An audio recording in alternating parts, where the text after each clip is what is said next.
Few names echo through history with the chilling resonance of Attila the Hun. His name alone conjures images of relentless hordes, burning cities, and the trembling knees of civilizations facing annihilation. To his enemies, he was the Scourge of God, a divine instrument of destruction unleashed upon a sinful world. His very existence embodied chaos and violence, a storm that swept across Europe, leaving a trail of devastation in its wake. But was he a savage brute, driven by bloodlust and plunder? Or was he a cunning strategist, a product of his time, who exploited the weaknesses of a crumbling world? To understand Attila, we must journey back to the heart of a tumultuous era, to the wind-swept steppes where a legend was forged in blood and iron. Let's peel back the layers of time and myth. We will delve into the life and times of this enigmatic figure, prepare to witness the rise and fall of empires, the clash of civilizations, and the enduring impact of a reign that continues to fascinate and terrify us centuries later. This is the story of Attila the Hun. The year was 406 AD. The Western Roman Empire, already teetering on the brink of collapse, reeled as a massive coalition of Germanic tribes smashed through its borders. The Rhine froze solid, creating a natural bridge for invaders. It was as if even nature itself had abandoned the Romans, leaving them vulnerable to the relentless onslaught.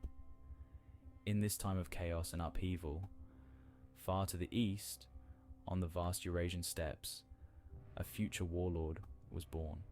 This land, with its endless horizons and harsh conditions, would shape his destiny. His name was Attila, a name that would soon strike fear into the hearts of many. We know frustratingly little about Attila's early years, shrouded as they are in the mists of time. The steppes held on to their secrets, whispering only to those who knew how to listen. The Huns, a nomadic people feared for their equestrian skills and ruthlessness, left behind few written records. Their history is a tapestry woven from the accounts of their adversaries. Their story is told largely through the terrified whispers of their enemies, who saw them as a relentless force of nature. Imagine a childhood spent on horseback, the endless expanse of the steppes stretching out before him like a green sea, the wind in his hair, the freedom of the open land, and the ever-present need to be vigilant. Young Attila would have been steeped in the ways of war from his earliest days, learning the art of survival in a harsh and unforgiving environment. He would have learned to ride before he could walk, mastering the horse as an extension of himself, to shoot arrows with deadly accuracy, honing his skills with each passing day, and to wage war on horseback with unmatched ferocity, becoming a formidable warrior in his own right.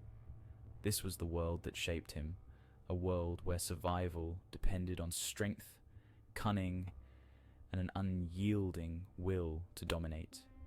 Every day was a test, every moment a lesson in the art of war. The seeds of ambition were sown early in Attila, nurtured by the tales of past Hunnic leaders and the ever-present threat of violence that permeated steppe life. Around the fires, stories of great conquests and legendary warriors would have filled his young mind with dreams of glory. Little did anyone know, a storm was brewing. A storm that would soon sweep across the lands, led by the very child who was growing up amidst the vast, untamed steppes.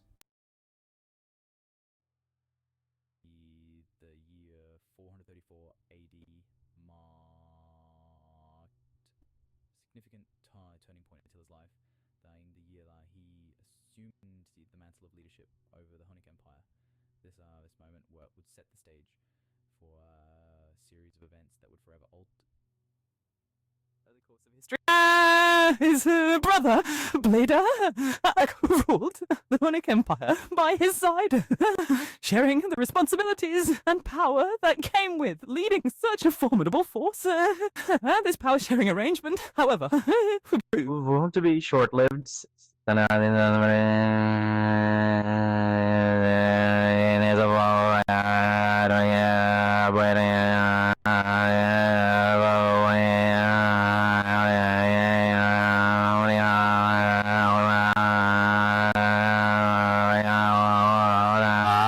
Died in 445 under circumstances that have never been fully explained. Attila, now the sole ruler of the Huns, wasted no time in consolidating his power.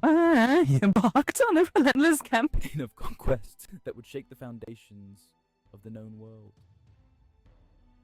Whispers and rumors followed Attila wherever he went.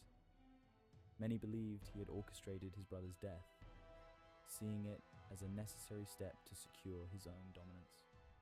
Did he order an assassination, a silent and deadly plot to remove his only rival, or did he challenge Bleda directly? Their dispute settled in a storm of steel and fury on the battlefield. The truth remains elusive, hidden in the shadows of history. What is certain is that Attila, now unchallenged, held the reins of a formidable military force, commanding an army that was both feared and respected across the lands. The Huns, fierce and battle-hardened, were poised to unleash their fury upon the world, ready to follow Attila into the heart of combat. Later gone, Attila's true nature as a military leader emerged. He was ruthless, calculating, and driven by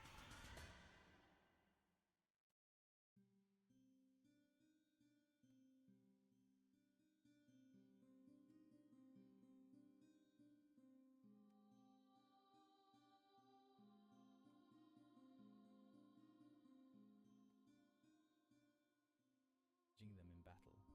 His reputation alone was enough to cause terror. His warriors, fiercely loyal and utterly ruthless, were the embodiment of his will. They were a whirlwind of destruction unleashed upon a tremsel Valila.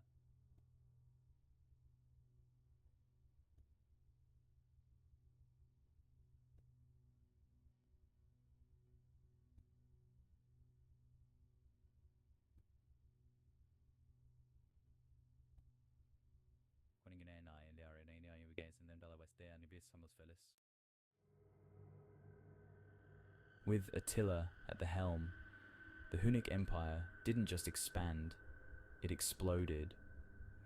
Imagine a tidal wave of horsemen, tens of thousands strong, crashing against the borders of the Eastern Roman Empire. These warriors, fierce and relentless, were like a living storm, sweeping across the land with an unstoppable force. Their tactics were brutal and terrifyingly effective. Archers on horseback rained arrows down upon their enemies, their precision and speed unmatched by any other force of the time. Close quarters combat was a whirlwind of slashing blades and piercing spears. The Huns were masters of both ranged and melee combat, adapting their strategies to exploit any weakness in their foes. Cities fell, their inhabitants either slaughtered or enslaved. The devastation left in their wake was a testament to their ruthless efficiency and the sheer terror they inspired. The Eastern Roman Empire, already weakened by internal strife and economic woes, could offer little resistance to Attila's onslaught. The once mighty empire found itself crumbling under the relentless pressure of the Hunnic invasions. They paid tribute, vast sums of gold and silver, to buy a temporary reprieve from the Hunnic onslaught. This tribute, though substantial, was merely a band-aid on a gaping wound, but tribute was never going to be enough for Attila. His ambitions were far greater than mere wealth. He sought dominion and power over all who stood in his path. It was a mere postponement of the inevitable. The Eastern Roman Empire's attempts to placate Attila only delayed the destruction that loomed on the horizon. His ambition knew no bounds. Attila's vision was one of unending conquest, a relentless drive to expand his empire and cement his legacy as one of history's greatest conquerors. The Huns, under Attila's leadership, became the ultimate embodiment of terror. Their very presence on the battlefield was enough to send shivers down the spines of even the bravest warriors. They were a force of nature, unpredictable and unstoppable. Like a storm that could not be tamed, the Huns swept through the lands, leaving chaos and destruction in their wake. Their reputation preceded them, sowing fear and panic wherever their name was uttered. The mere mention of the Huns was enough to cause cities to tremble and armies to falter. This psychological warfare, this aura of invincibility, was as much a weapon as their bows and arrows. The fear they instilled in their enemies often led to victories before a single arrow was loosed. It was this potent combination of military might and psychological dominance that allowed Attila to carve out a vast empire, stretching from the shores of the Caspian Sea to the heart of modern-day Germany. His legacy, built on both fear and force, remains one of the most formidable in history.